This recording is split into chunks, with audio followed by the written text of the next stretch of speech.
Welcome to Cinema Chop Shop. Watch, chop, retrofit. How do you manage to not make it to the podcast? Like by the skin of your teeth, you're here today. Yes.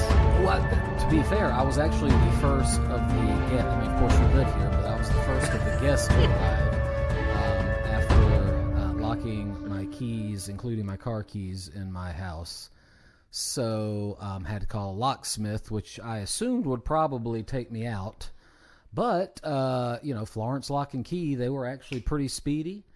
And I'm in the wrong line of work because that dude made $75 for about a minute and a half of work, including running my card. That's part of the minute and a half. If he has to go more than 50 miles, he probably makes 125 or something. Yeah, exactly. So, but he got me out about 1:55. I was like, hey, can I still come? And I came and waited 15 minutes for other people to show up. So I was actually, I actually did pretty well.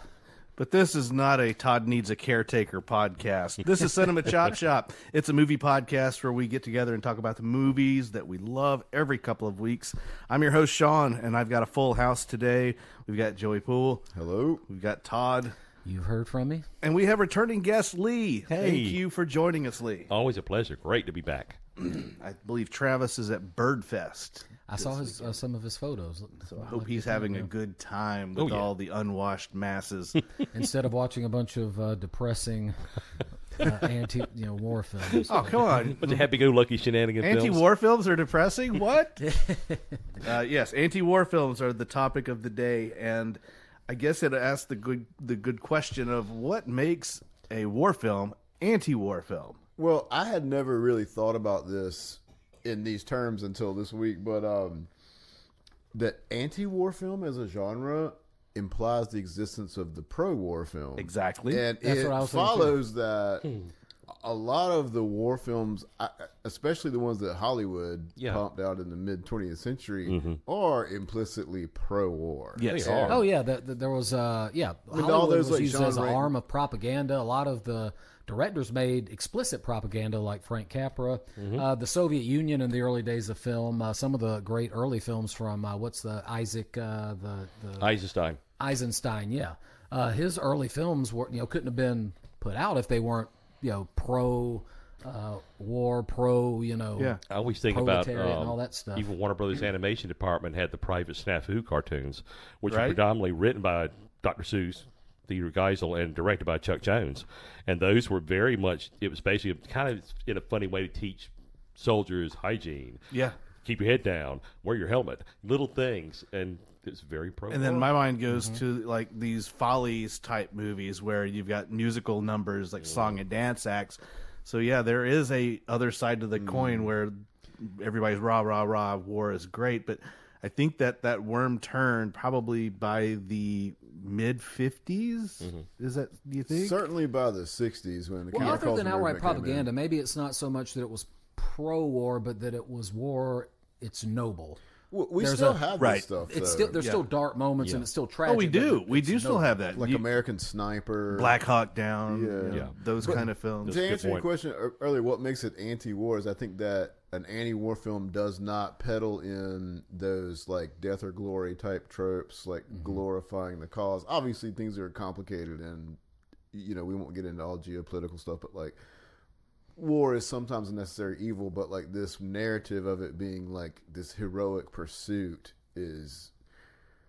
And the just Vietnam morally War seemed to be busted, a watershed moment for the anti-war film after that. Not that there weren't anti-war films before that, as we'll talk about a couple, but that war seemed to strip away The a lot of floodgates were illusions. open Yes. because the media turned its unblinking eye to the nastiness of war beyond just death. We got into a lot of the unscrupulous practices leading to a war and how to hold a war. And so, the and anti-war... the purpose of that kind of war, making money. Right. So the anti-war movement definitely gets its day in the sun as a result of the Vietnam War.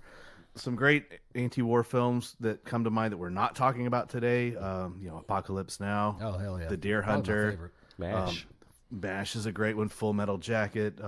I even consider like movies like Jacob's Ladder to be an anti-war film. for You sure. know, It is you know? very That's much a great more. Even movie. an oldie but a goodie like All Quiet on the Western Front. Oh yeah. Well, today we're going to talk about a feature segment, our feature film rather, is going to be from 1956. It's The Burmese Harp. And had any of you seen this before this episode? I don't think I'd ever heard of it. I don't think I was aware of it either. Okay.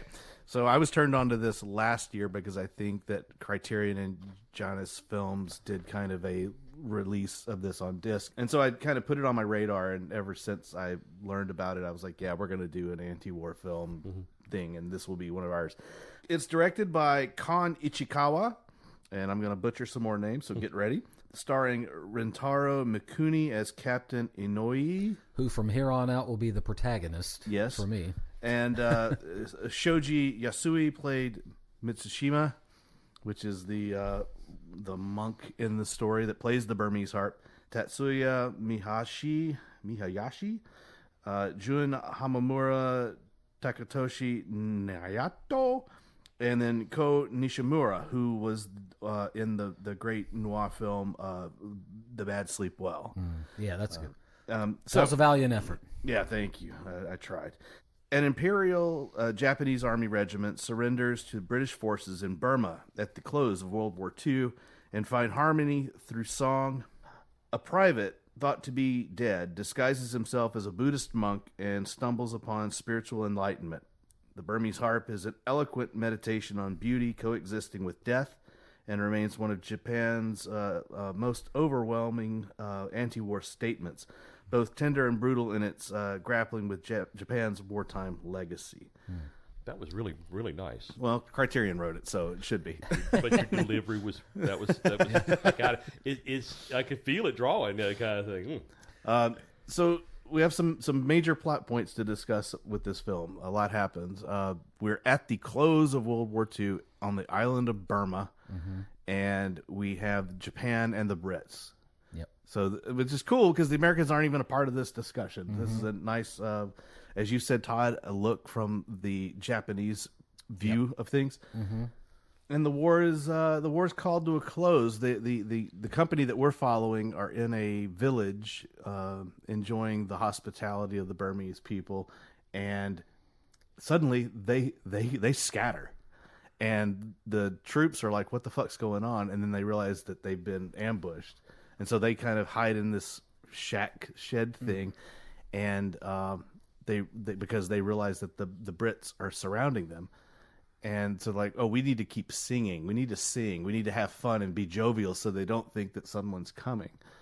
And they're worried because their ammo boxes are off to the side and they've got to figure out a way to get the ammo secured. It's a tense moment.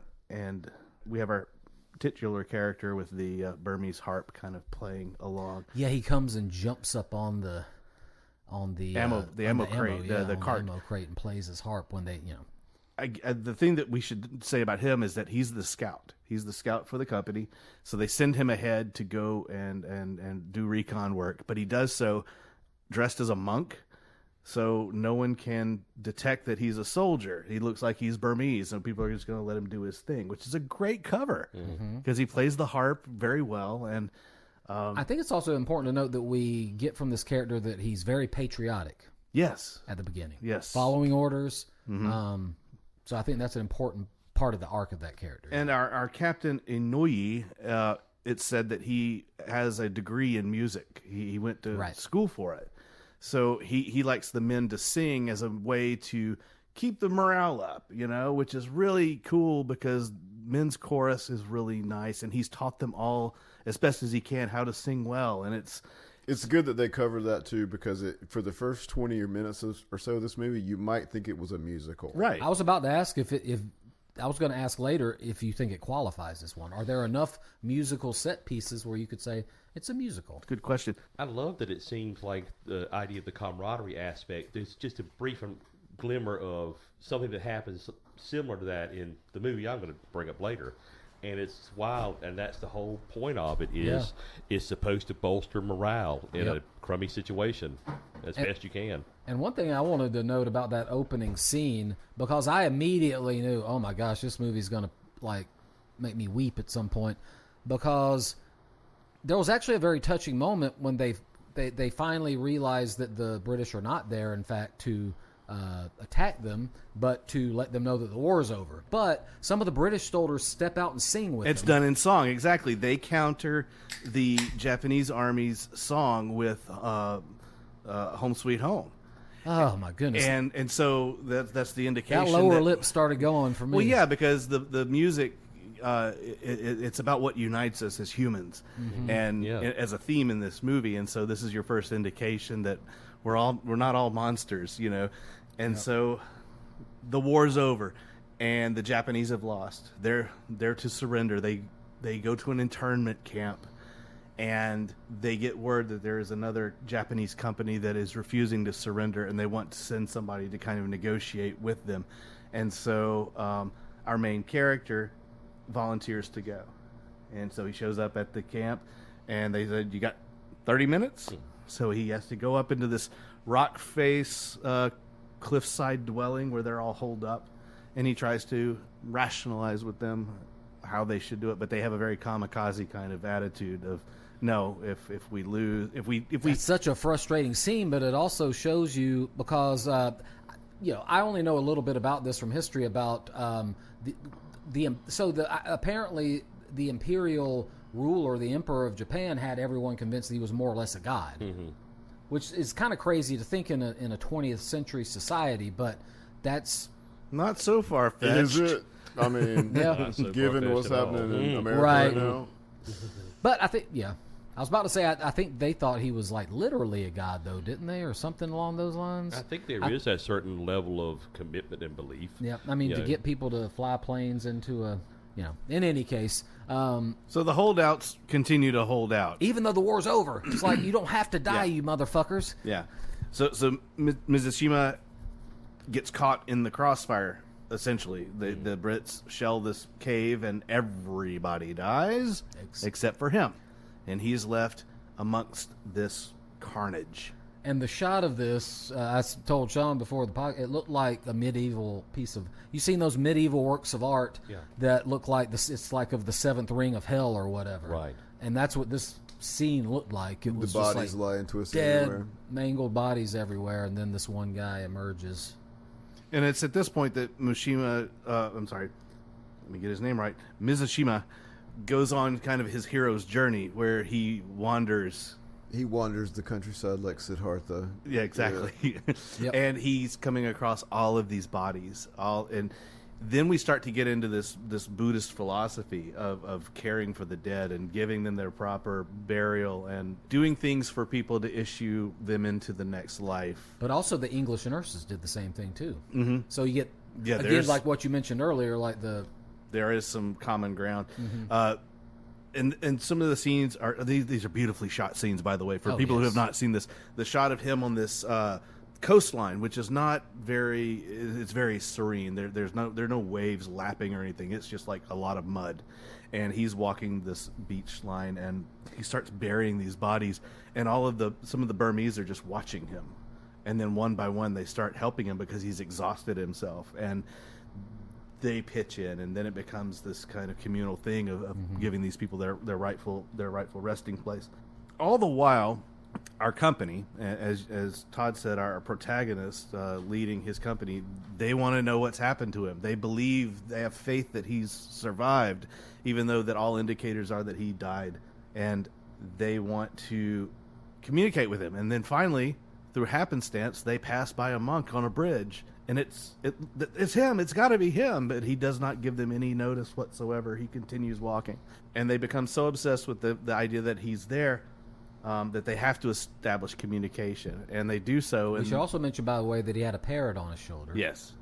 That's They do so in the most unique way. As I said in my letterbox check-in, name me another movie where parrots drive the plot more than this, other than maybe Aladdin. They work with this lady. She's a Burmese lady who trades with the company, and she has a parrot, and they train the parrot to say, "Come back to Japan with us. You must come back. Return."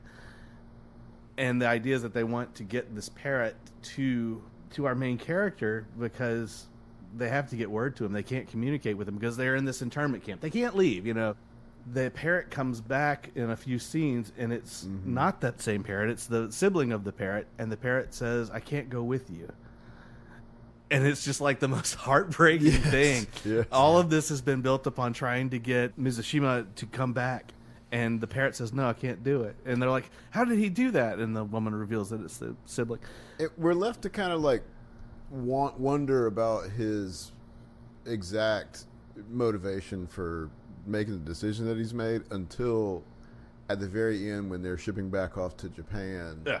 And they read the letter. The letter that is great. Scene, oh my God. But you're skipping over the one pivotal scene, which is where they're still in the camp. He comes along with his little protege boy that he's teaching how to play the harp, and they sing to him. He plays the harp back to them, and then they cheer for a minute. And it's just, it's like if you're not moved by that scene, you are dead inside. When he bows and walks away. Yeah, he bows, he walks away, and then they get on the boat, and the captain has the letter that he has written to him that reveals that it's my lot in life. I realize that this is my mission. I have to give our brothers proper burial, and it may take me until I die.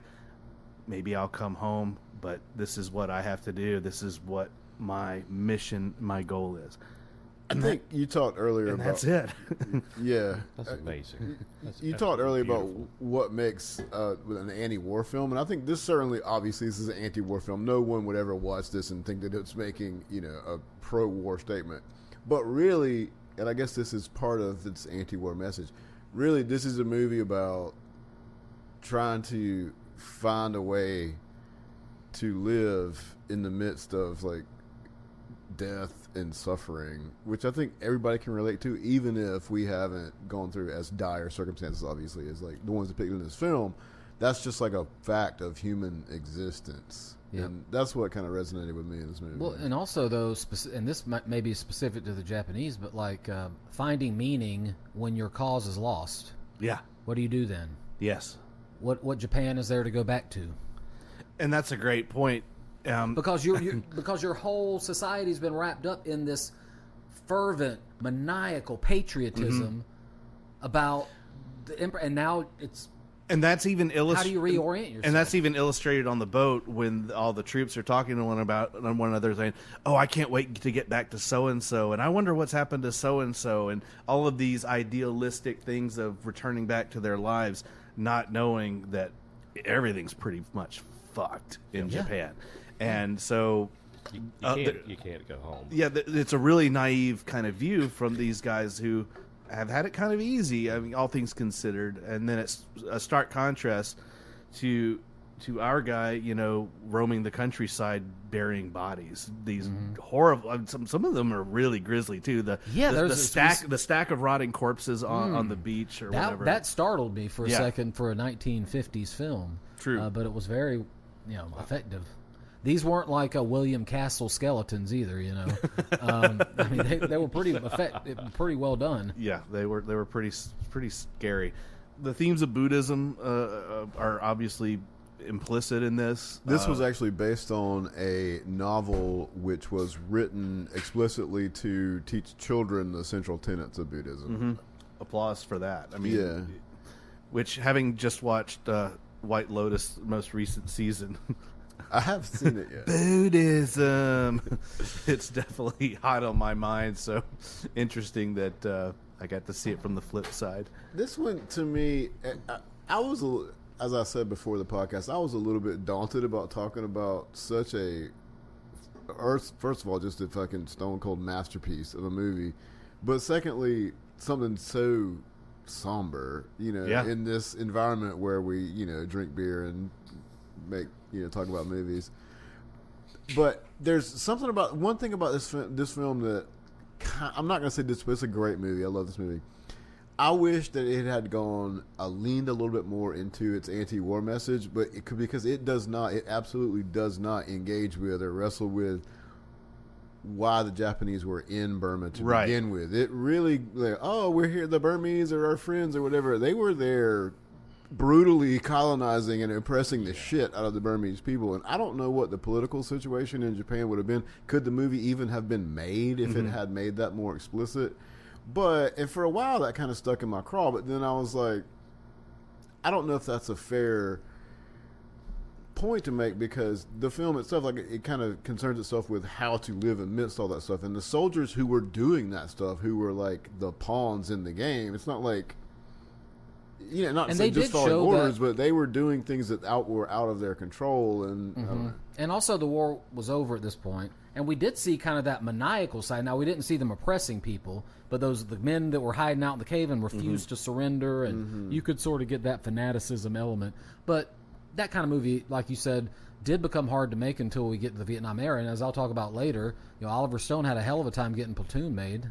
He wrote a draft of that script 20 years before it got made. So, Yeah, I think that to the film's credit, Joey, like you were saying, that there was a lot of stuff that they had to dance around. And I think by focusing on the boots on the ground, they were able to steer clear of all any kind of controversy of who's to blame, because these were soldiers just doing what they were ordered, kind of thing. Yep. I mentioned that it's a near perfect film for me. There were a couple of things that I had issue with. One was when the Brits come. I'm pretty sure the Indian contingent were white dudes in brown face. it was They- 100%. I know. Yeah. Okay. Dude, I thought the same thing. I was thought reverse. it was well. It White kind of struck face. me. I was like, "Wow, that was a thing even in Asian movies." Oh yeah, because that's I was why like, we got white the face. Japanese could not. Yeah, so I mean- it's like, ooh, I know it's a product of its time, Yeah. but it really, I was like, if this was As not, a white man, no, it just I want my representation. I'm assuming they filmed on location in Burma. yeah. I mean, Or- can or you in not Japan, just like I don't pull know. like a Oh. cinema verite and pull social- somebody out to play this part? Social mores at the time. Tough. So there's that. That's one of my issues. The other, there is a really hard cut where in a movie where music plays such an important role. Music. Jump cut to the next scene, and the music cuts off abruptly for no reason other than it was just a bad edit, like they lost the Yeah. footage or something. Yeah. And I was like, ooh, you could have gotten that. Can't I would say actually- that I Transition better. noticed expected that better. upon first viewing, but I actually kind of felt like, too, that the perfect ending, I thought it went maybe 10 minutes too long. I thought the perfect ending was after that standoff where they, not standoff, but where they finally confront each other and they realize he's going to leave. The shot of him walking off Walking with off the pair in of the distance, yeah. credits. Yeah. That's it. well, you missed me having then we get exposition, like let's wrap it up type stuff. Yeah. You missed me having an existential breakdown during the letter reading part of it. My wife Yeah. was like, "Are you okay?" Yeah. See, Like she was in the. She had kind of in and out watched. She watched some of the movie with it. She liked it, but she wasn't as invested in it as I was. And I was like literally sobbing. And she's Yeah. like, "Are you okay?" I mean, I get that, but I just didn't, I mean, it felt like that was just, we didn't need that. Crying in baseball. Yeah, Allie walked in on me halfway through my second viewing of the movie, and I'm sure I already had like dried tear tracks down my face, but she sat down and was there for the last part of it, and I'm just like just trying to hold my shit together. Yeah. It is an emotional film, and the music does not make it any easier. Oh, my goodness. And one thing that I don't like about, and I'm thinking about some of the mostly American quote unquote anti-war films that I thought is they want to show you how gruesome it is and how like the devastation and beat you over the head with that part of it. This movie does that. It doesn't shy away from that, but it's like there's that stack of rotting bodies that you talked about with the very realistic looking skeletons, but it doesn't beat you over the head with like these gruesome images. It strikes a much more somber, That's a good point kind of because it does. contemplative There are tone. gruesome images, him laying on top of Yep. the dead bodies, and that scene with the skeletons. But I wonder if Terrence Malick takes any kind of inspiration from that with like the Thin Red Line. That also can have its gruesome stuff, but it starts off with the whole thing of them just there and then in beautiful Guadalcanal. compositions to you know. Yeah, just on R&R, just and the villagers don't mind them. Everything's fine, but then you get into the mix. This movie got a remake, by the way. 1985. The director, the original director, remade it in color with an all-new cast. Really? And it was a huge success. The original was a huge success. But Have any of us seen? I didn't even know about the remake until today. Okay. Wow. I wonder if they've gotten that on Criterion at some point. I don't know. You just May as well put on another one. I know what I'm doing. I'm going home. But yeah, that's Burmese Harp. Does anyone have anything else they want to add about this?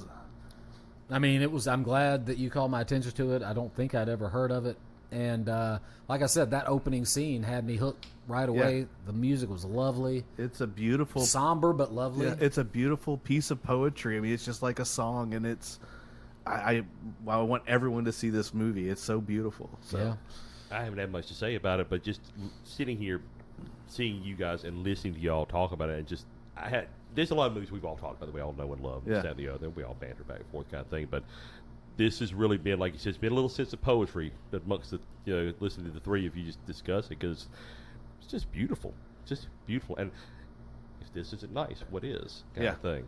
Check it out. It's on Criterion.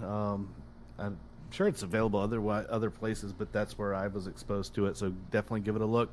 I think that's a good time for us to take a break. But not before we say, let's all go to the lobby. Let's all go to the lobby. Let's all go to the lobby and get ourselves some sea rations. Okay. I was going to say rice. MREs. Yum, yum. It's time for a tasty and refreshing snack. We promise to satisfy your hunger, your thirst, your sweet tooth. So visit our refreshment center now. Let's go. And we're back. 3 out of 4 peed in the yard. I was the lone 3 out of 4 ain't bad. You're to that one paraphrase dentist who Meatloaf. does not recommend Trident. You copied Chandler. That's a Chandler joke from my friends. Remember that? Rest in peace. Yep. Certainly not circumstantial that I am the only person who's not drinking beer. Also, Yeah. You're just the lone man out. Yeah. Okay. Yep. Well, since you are the lone man out, you're going to kick us off with our individual picks for this festive, exciting, and fun, happy episode. Joey, what have you got? I did Shame by Ingmar Bergman, 1968. Don't know exactly what I was expecting going into this one. I'm a fan of Bergman, but I think of him as the master of these kind of quiet, somber explorations of philosophical questions regarding faith and existentialism and stuff like that. And this movie does all that. It does. But it is not quiet. This is probably his most action-packed. Action-packed, is exactly not the what right I word said. because that's not that kind of I film. bet But you there's it a was lot of def- stuff that happens. It was probably That's his most right. expensive for sure. Yeah, there's lots of explosions, mostly going off in the background, but then the few times that they become part of the plot is amazing. This follows a couple played by Max von Sydow and another Bergman staple, Liv B.B. Ullmann. Anderson? Oh, it's Liv Ullmann? Live, yeah. Yeah, Get 'em mixed up. Jan and Eva, and they are a couple of musicians who have retreated to her, I guess, ancestral farm on a remote Swedish island. There's We don't actually say Swedish, but they never say where they are. They're speaking Swedish. probably, but- a remote island off the coast of the country, which we assume is Sweden. There is a very ill-defined conflict going on. We assume it's some kind of civil war happening. We don't know a lot about it. The two Yeah, it's almost characters- post-apocalyptic, which is odd for him. if you Yeah, think it's about it. rumored that it's raging on the mainland, and it hasn't up to this point kind of touched the lives of the people on this remote island very much at all. They don't. Their two characters don't know much about it. They're pretty apolitical. The only real brush up they've had with politics is that they had to flee their homes after their jobs. They were in a symphony violinists, orchestra. yeah. And it was disbanded as part of the political maneuverings of the war that's going on in the mainland. So they've escaped Liberal here. elites. Liberal elites. And shame, they shame. have- Their radio is continually on the fritz.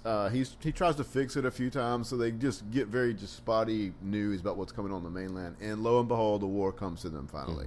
And when it does, everything just falls apart. And I've been thinking about this kind of stuff lately a lot because I've been reading a lot of books from around the world, and when you read books from places like Cambodia and Eritrea, you can't not read about catastrophes and civil wars and conflict just really fucking with the lives of normal people. And that's what happens in this movie. They're apolitical. They have nothing to do with the cause on either side, which is very ill-defined as some sort of ideological battle. We don't know.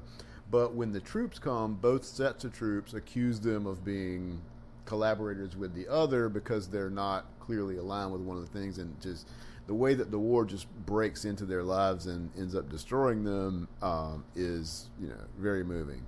And there's a lot of stuff, other stuff here going on. The choices that both characters, Ava basically sleeps with some sort of government official to curry favor and get them their sentences demoted, or get their sentences demoted. And Jan has to do just a couple of fucking awful things, especially near the end. Well, so he's dealing with the fact that he figures out that his wife slept with this guy who also gave his wife some money. Yeah. That he finds on the bed. The soldiers come in and ask for that money back, and he pretends like he doesn't have it. And then, as a result, they execute this guy that his wife slept with, but they make him do it. They make him shoot it in one of the most awkward execution scenes you will ever see. Have you seen this one, Lee? I've seen parts of Okay. it. But you go ahead.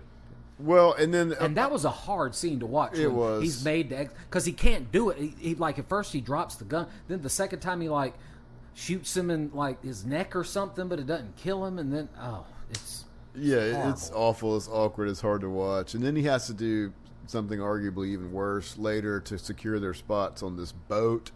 And the last scene of this movie should have gone down in the annals of world cinema as the most memorable scene. I'd never heard anybody talking about it, but it is really, really, really eerie. So a little bit of a spoiler alert. This isn't the kind of movie that spoilers would ruin, I think, but they do secure passage from the island on this boat, and it's a little rowboat, and they're out basically at sea, seemingly lost. And one night they're all sleeping, and Jan kind of looks over and sees the captain of this little rowboat quietly slip over the side and end it.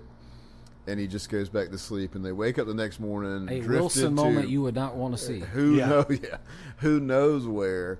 And the boat starts bumping up against things, and maybe he thinks it's land, and he looks out, and it's just dead bodies as far as the eye can see. I guess a plane has been shot down or something, and fade to black. The part of this movie that rings so true to me, being married, is the world's crumbling around them, and he and his wife are bickering constantly about things that are inconsequential to what's happening in the film. I partly in jest told Joey that this was not an appropriate choice because it was. I said the war was a metaphor for their bad marriage. I was only doing it part in jest because I knew it irritated him. It definitely echoes that, and knowing Bergman, that's definitely there. Though. Knowing Bergman, everything is probably a symbol for something else anyway. Right. But it works on both levels. it does. It does. I just did it to irritate you. And yes, him not being able to shoot the guy is like a metaphor for his my impotence. God. Exactly. It is. Yeah, Oh my God. It's It there's a lot to He's shooting blanks. Yeah, there's a lot to unwrap with this whole movie, but I liked it. I liked it a bunch. Yeah. This was, I've seen a good many Bergman films. I don't claim to be an expert or anything, but this is one that I had not yet seen, and quickly rocketed to the top of my informal ranking of his films. It's definitely one of the favorites. One of my favorites. As Bergman goes, it is action packed. Yeah. You will not find yourself nodding off at this movie. All right, well then we'll move it on over to Todd with his pick. Okay, so sort of odd that I'd never seen this one before because it's a pretty Same. well-known Really? Vietnam War movie called Platoon, directed by Oliver Stone. Came out in 1986. Has a star-studded cast. I'll just start real quick with the cliff notes of sort of the tortured history of this because I think it fits in with the anti-war theme. So Oliver Stone was a Vietnam War vet, and shortly after he came back from the Vietnam War in 1968, he wrote a screenplay version of the film that was called Break. And he tried to get the film Break made, and it came close to getting made at various times. But the issue that he kept running, in fact, he sent the screenplay he wanted Jim Morrison from The Doors to play the role that Charlie Sheen eventually played. Never heard back from him, but when he died, his agent called him and said that he had the script with him when he died, which was kind of interesting. Just a little footnote there. Cool. But in any case, the trouble that he had getting it made, as it turned out, was the fact that it is so goes against the grain of what we've been talking about with making war look valorous, making war look noble, Right. And even the men themselves. So even in like the Burmese Harp, you still like really care for the men for the most. But there's not really an unlikable soldier in that group. Platoon, of course, has very odious characters, and Right. they do very odious things. Yes, they do. In the name of the God and American country. government, in the name of war and God and country. So the defense. So he wrote various versions of this, and he moved on with his career. He wrote the screenplay, for example, for Midnight Express during this time. All the while, he's still doing different drafts of Platoon. He did another version of it that's apparently Sidney Lumet was going to direct. Really? Because he was mainly just doing screenplays at this point. Al Pacino was interested in playing the role. This was in like the late 70s. And it just, kind of faded out. Then Deer Hunter and Apocalypse Now came out, drummed up a little bit of interest, but then it kind of dragged on a bit, and then people thought it was, maybe, it's a little bit too fad, or too much of a fad now. And Apocalypse Now costs so much money to make. Exactly. Yeah. Yeah, and didn't make that money back. And I what think he wanted also, to do and I was think that- found out was very expensive. I'm sorry to interrupt. I just think that people were scared of Vietnam movies to a certain degree. You had to spend a lot of money to get it to kind of get it made, and to want to do one that was kind of a little bit more intimate. Yeah, well, this is another point I was going to bring up. The Department of Defense was would not support the film because of scenes that we'll talk about shortly that Right. don't look favorable particularly on the good, don't look American favorable. public and Correct. how they fight in war. This is very semi-autobiographical because, as I said, Stone himself was in the war.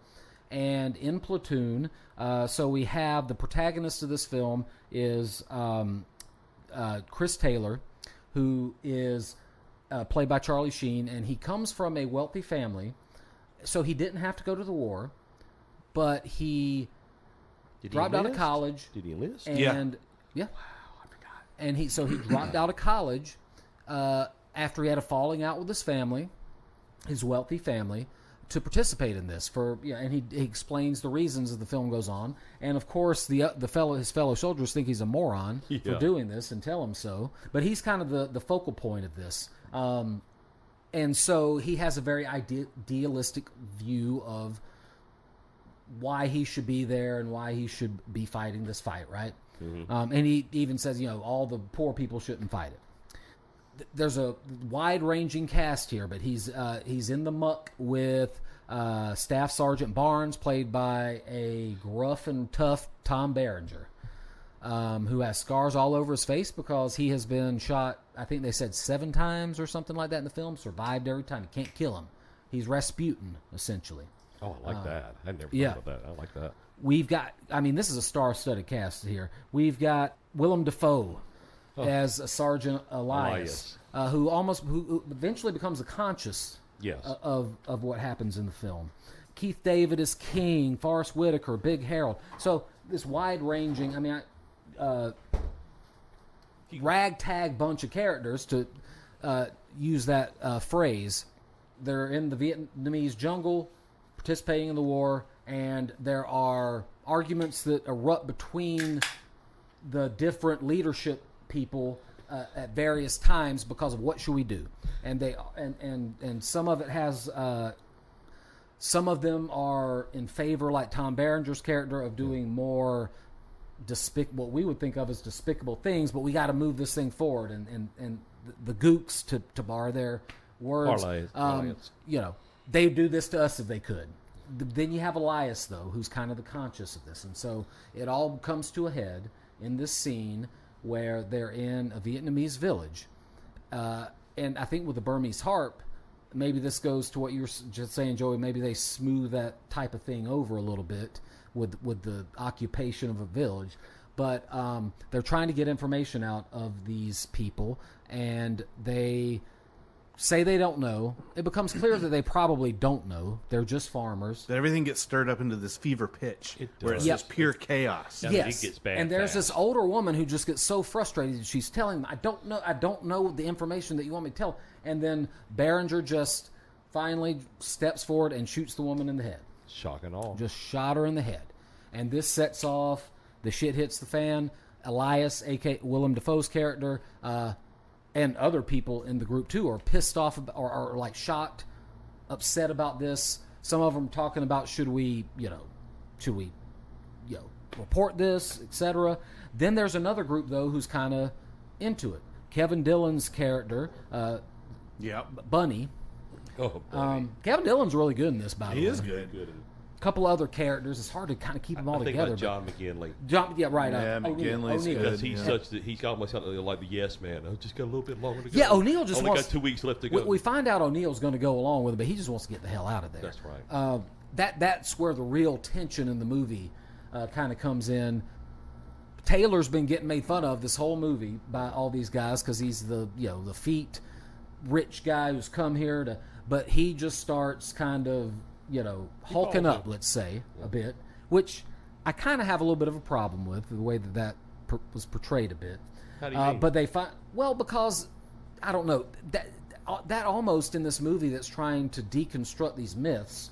This guy hulks up. Yeah, he goes hero mode. He goes into hero mode. Yeah. They have about a firefight that's like fucking 45 minutes long. This thing had to cost a fortune to shoot, and it is tough to watch. I mean, I had to stop periodically just to catch my breath. As far as a war film goes, I don't know that I've ever seen a more visceral depiction of what that might be like than what Oliver Stone achieved in that particular scene. And the objectives aren't even... I don't even remember what the objectives were, because they don't even really matter. They're so... Pointless. Taylor and Barnes finally come to a head. Very few people survive this firefight. What finally pushes Taylor over the edge is he knows that he's killed Elias. We as the audience see him shoot Elias, but nobody else sees it, but we know that he did it. And then when they're getting on the chopper to get the hell out of there, Elias comes a-running out. The money shot. And I didn't know... I had seen Tropic Thunder before, and I didn't know that this was the scene they were satirizing. Really?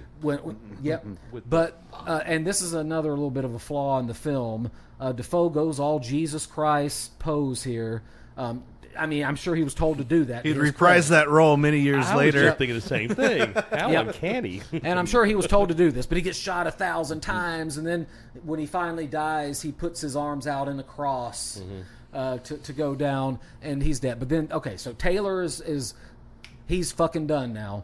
There's finally one final firefight. Y'all got to see this movie if you haven't before, because there's so much stuff I can't even go into because of the characters are all wonderful. When the fight's over and the dawn rises, the survivors are kind of inching their way out, and one survivor is Taylor, one survivor is Barnes. Taylor comes up to Barnes, and Barnes tries to bully him like he has been all along. Call it in! And then Taylor's looking at him, and Barnes goes, "Go ahead and shoot me," essentially. And he's like... And he does not hesitate. He does not hesitate, puts the bullet in him. Which you kind of cheer about, which I think is kind of problematic in a way, too. Which it's probably supposed to be. Oh, it is. But in any case... Oh, it is. They finally get the hell out of there. Some of these characters, we don't know what eventually happened to them. Some of them we do. The McGinley character, he was trying to... They go to him right when everyone else is getting choppered out, and they tell him he's got to stay on, and his face just drops. It's a great moment. It's just like that yeah. Oh, I He's kissed like, oh, ass. God. I should be going home. But anyway, Taylor goes off in the chopper. He gives a final soliloquy, which I just think is very didactic and problematic. So I'll give my thoughts on the film now that I've given, and I'm sorry, I know I probably went longer than I should have, but there's just so many characters and so much shit going on. There's a lot to unpack. What I thought was great about the movie was the visceralness of it. It was so hard to watch. Super violent. There were characters who ran the gamut as far as their morality, so that you got to see that. I like the yin and yang of Elias and right. And Barnes. Elias and Barnes with the yin and yang, with Taylor stuck in the middle. thinking down the middle when Yep. he comes in and realizing he's shifting back and forth. But at the end, he realizes he's shifting towards empathy. But he Yep. embraces violence in Yep. the moment, He does. of revenge, because he embraces revenge. Yep. So Yep. it's like, it just becomes all cloudy and gray. Yep. Yeah, well, because he went away from being we got to follow the rules and the order. Nope. So in a way, killed he my almost, friend. You deserve in to a way, die he and all almost that. acknowledged part of Barnes's point. Mhm. Oddly, Yes, it but does. He went full apocalypse now. Yep.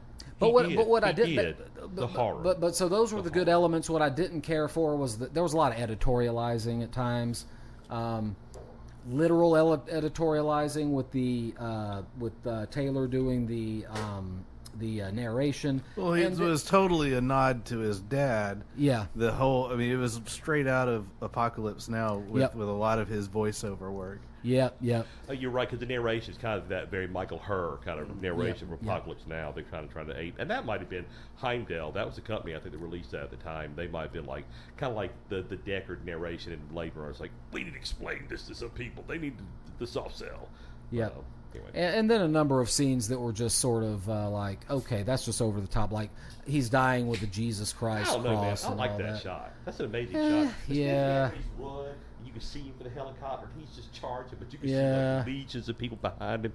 Anyway, I know. I'm sorry, I'm just feeding. They him could have on. done I'm that just scene feeding him without on, the Shawn. cross thing, though, at the end. I got it, Oliver. That's you the know. T-shirt, man. Yeah, I know. It was the movie poster. It was Anyway. the movie poster. I remember I had the good fortune to see that when it was released. My Okay. mom and I went and saw that. 'cause Well, it was you on the know, thing. Yep. Oliver Stone is anything but Subtle. subtle. Yep. Exactly. So I would say overall it's a really good film. I have some quibbles with it I just went over, but definitely an important Andy Warhol film.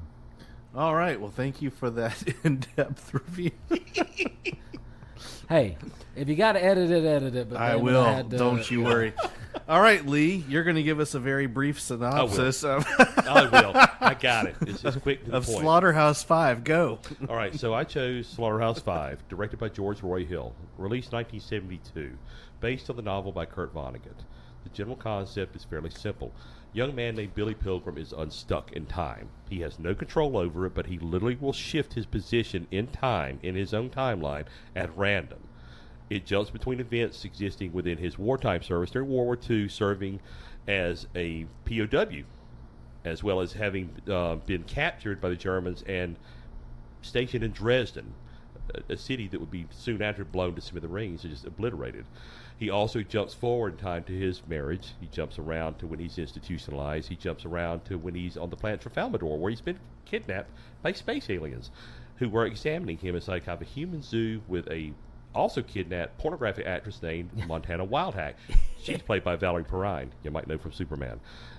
The whole concept is that Billy has accepted his situation in life. He has seen his life, he's seen his birth, he's seen his death. He simply has no control, yet he accepts his fate. And his fate is simply just to simply exist to a certain degree. He is in the worst of situations because he's basically Chaplin's assistant, so he's a lowly person. He's not a fighter.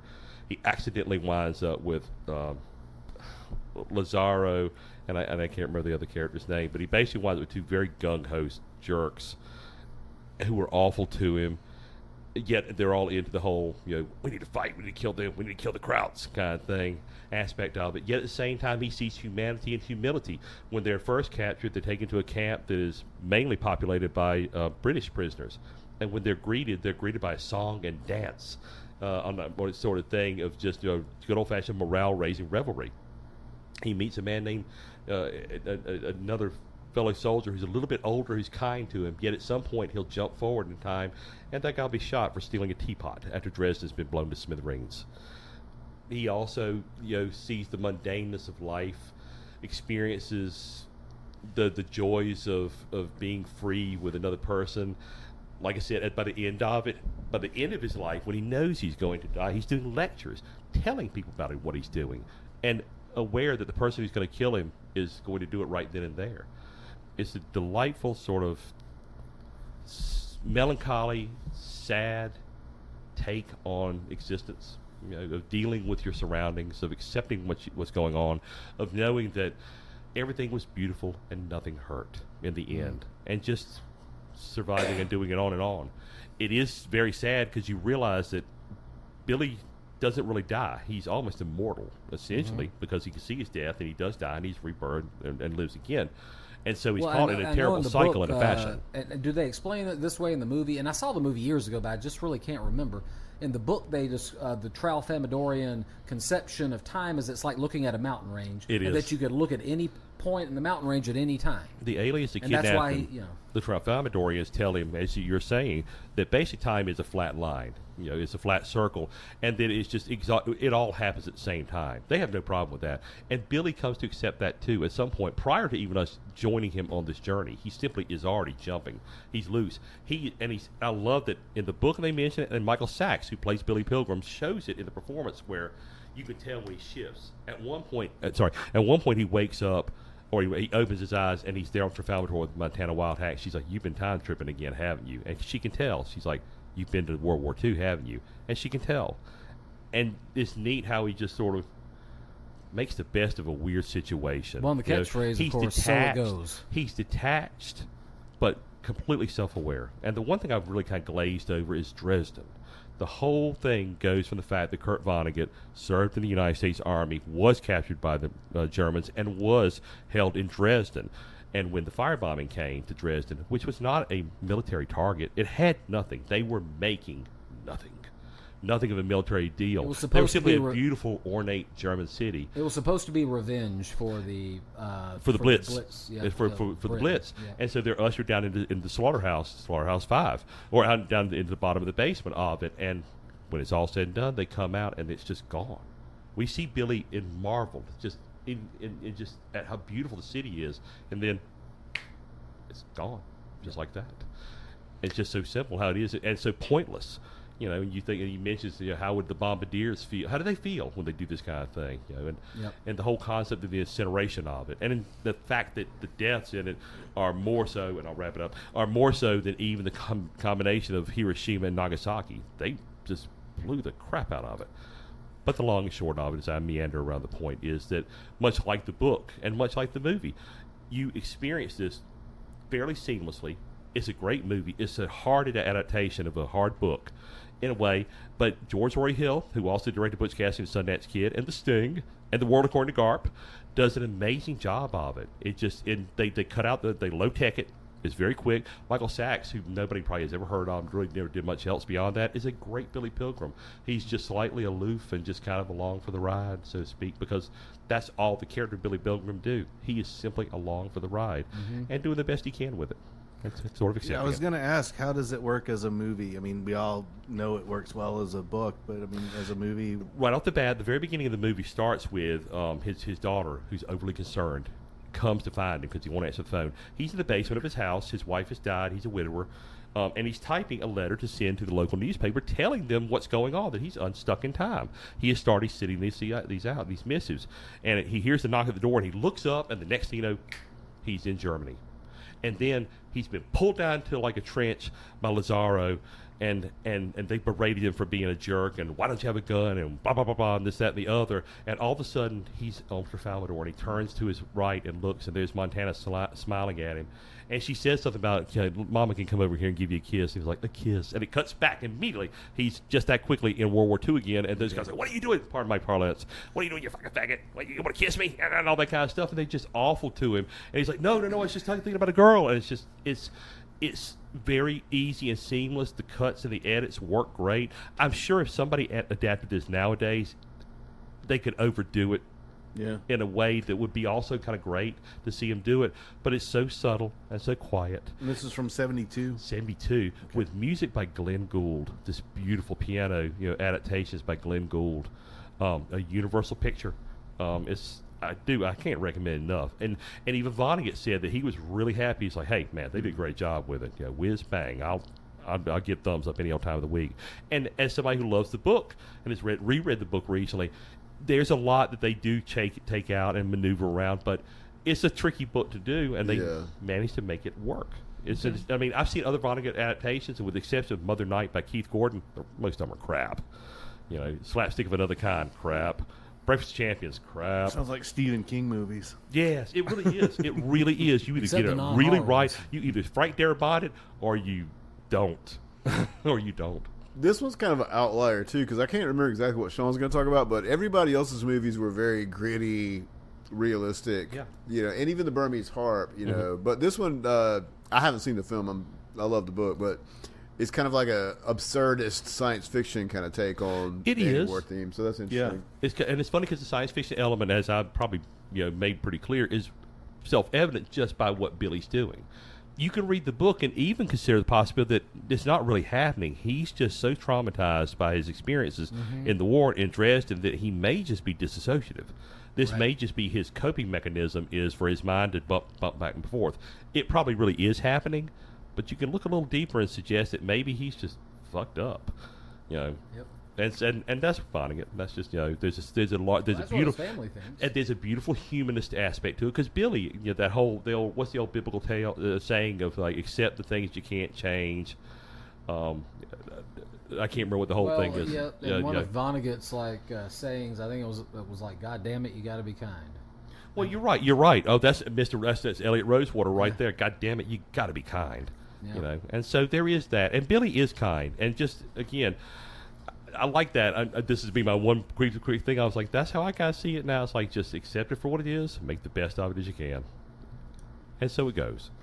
Yeah, there you Well, thank you very much. I've not seen this movie, by the way, so It's not really Have you read the available. book? I ended up having to buy it. it's not easy to find. It is so I ended up breaking down and buying it off of Vudu just Yeah. because you're right. Nobody I thought got about it. watching it this morning, but it wasn't around, so I found other things to do. If I'm being honest. All you right, are. so I'm going to cap this off with another fine, fun film. It's The Ascent from 1977, directed by Larissa Shepitko, starring Boris Plotnikov in the role of Sotnikov, Vladimir Gostyukin in the role of Rybak, and Ludmila Polikova and Anatoly Solonitsyn. I swear you had less trouble with the Japanese names. I didn't make it easy on myself this You week. did not. No. So We should have used AI. You should have used AI for that. just let it. Just say it. Right. I might do that in post. All right. So this is the crowning achievement of the career tragically cut short. It's the final film from Larissa Shepitko. It won the Golden Bear at the 1977 Berlin Film Festival, and it's gone on to become held as one of the finest works in the late Soviet cinema era. So in the darkest days of World War II, two partisans set out for supplies to sustain their beleaguered outfit, braving the blizzard-swept landscape of Nazi-occupied Belarusia. I guess it's Belarus. When they fall into the hands of German forces and come face to face with death, each must choose between martyrdom and betrayal in a spiritual ordeal that lifts the film's earthy drama to the planes of religious allegory, with stark, visceral cinematography that pits blinding white snow against pitch-black despair. The Ascent finds poetry and transcendence in the harrowing trials of war. Thank you very much, Criterion. Probably. I really your want to get a beautiful job writing You do great. those Yeah. synopses for Dude, Criterion. you do a great They're job delivering it amazing, too. yeah. I never, like I said, I like to give props to you. You do a good job. All right, on so it. I'm not going to go too terribly deep into the plot other than what they said. These guys are set out to go get the supplies. One is the superior officer. He's cocksure. He knows what to do. The other guy's a little bit of a shrinking violet. He seems to kind of be a little bit out of sorts, a little panicky. And then they go out and they come across some Nazis. The Nazis shoot at them. One of them gets shot in the leg. They find refuge at this farmhouse where this woman and her children are, and she puts them up in her attic to hide them. The Nazis discover them. The mother and the two guys, and I believe one daughter, the oldest daughter, get hauled back to the camp. The young children are left in the house, which is horrible. Yeah. And the two soldiers are interrogated. Sotnikov, he's the first. He's the softer of the two, let's say. He's tortured, and he reveals nothing. But Rybak, he's the one who is all cocksure. He tells everything. He squeals. as a result, he's given the opportunity to become like a member of the police force. Right. But Sotnikov, after his torture, it's a beautiful, beautiful do-si-do character shift. You've got the cocksure soldier who becomes this pussied out turncoat. Yeah. I'm going to accept it. I'll be a member of the police force. Then you've got this guy who starts out kind of panicky and unsure of himself, and then he becomes resolute in the face of despair. And you also have the change, because remember that Ryback saved Sotnikov's life earlier in the film before he changed. So even the heroic elements, exactly, switch. And I use the word resolute because it's written on his face, and this is what's also beautiful about this movie. All of her shots of the exteriors of these big, grand, sweeping shots of the barren landscape of Russia, but every shot with people are like nice, tight, close shots, and you feel kind of claustrophobic. Almost like a silent movie. And there are shots where Ryback is staring down the lens of the camera, and she's just holding that shot on his face, and it's just... You're confronted with what he's confronted with. You are in the moment with him, and it's just this beautiful landscape of just his eyes just staring you down. And I can't say enough about these subtle choices that the director made to really drive the point home that this character knows that he's going to hang for what he's done and for who he is and just the situation he's in, but also the woman who put them up and their oldest daughter, they're going to hang, and this motherfucking piece of shit turncoat is going to live. And you know what? He regrets his decision. It's a fantastic movie, and What year was this? This was 1977. Is it on Criterion? Yeah. I'm watching. I'm watching everything. You we're watched talking it with about. me, and you have a letter about Rewatching it. So I just couldn't remember. I couldn't remember exactly what year it was, and I'm fascinated by like Soviet era movies. Oh man, because obviously they were toiling under political oppression, but like they found a way to say the stuff that somehow got underneath the censors. Exactly. I don't know. I find that fascinating. How does it get past the censors? Yeah. So she was a student at the Gerasimov Institute of Cinematography. She was the only female in the class. I was wondering. And she's married to Alim Klimov. He was a filmmaker, later journalist. Her life was cut short. She died in a car accident in 1979, unfortunately. Not long after this film Not long after the film came out. Was she murdered? There is another movie that came out in the early 2000s and 2005, and I just learned this yesterday from a friend of ours. It's called Paradise Now, and it is about suicide bombers. Yeah. In the era of 9/11. Right. And there are similar themes in that movie to this one. And because I was telling her about this movie and about how resolute the character was and how he stared down death and knowing that his fate was sealed, but he stayed strong in the face of that. Yeah. She's like, oh my God, this sounds just like this movie. And so I started looking it up, and there are overlap similarities. So clearly that Paradise Now was inspired by this movie. Great film. Yeah. Great film. Sounds great. That's really good. Like everything we've talked about today. There's a lot of rewatching going on. It made me sad. A lot of tense illustration going on. Not a lot of big plot devices. It's all about character. It's all about human condition. It seems very Russian. It does. It does seem like it's so much about character. Even the most profound stuff, it all comes back to the individual, it seems like. All right, that's it. Anti-war. Anti-war. Anybody else got anything to say about war? If you really want to feel... If you, Good God, What y'all. is it good for? That's Absolutely nothing. That's the name of the episode. And if you really, really want to cap it off, just to embrace it completely, go home and watch Grave of the Fireflies. Oh God! If you're gonna do that, make sure that you are in good emotional health standing before you I had start considered the it. I considered it as mine. I consider Apocalypse Now as kind of like the almost Wagnerian Well, that's probably take my on favorite it one. Yep. in a way. But then I was like, nah, let's go for absurdity. Let's go humanist absurdity. Yeah, let's go. all right, our next episode, I said it was going to be war adjacent. We're going to do films where the Berlin Wall play into the film. Interesting. Ooh. We did one of those at one point, Possession, right? Yes, we did. And that's what inspired me to do this episode. Nice. And our feature film is going to be one of my all-time favorite movies. Nice. All right, so please join us in a couple of weeks for that. What do you got to plug, Joey? I don't have anything to plug right now, but I do want to mention a movie that I just watched that was kind of blew my mind.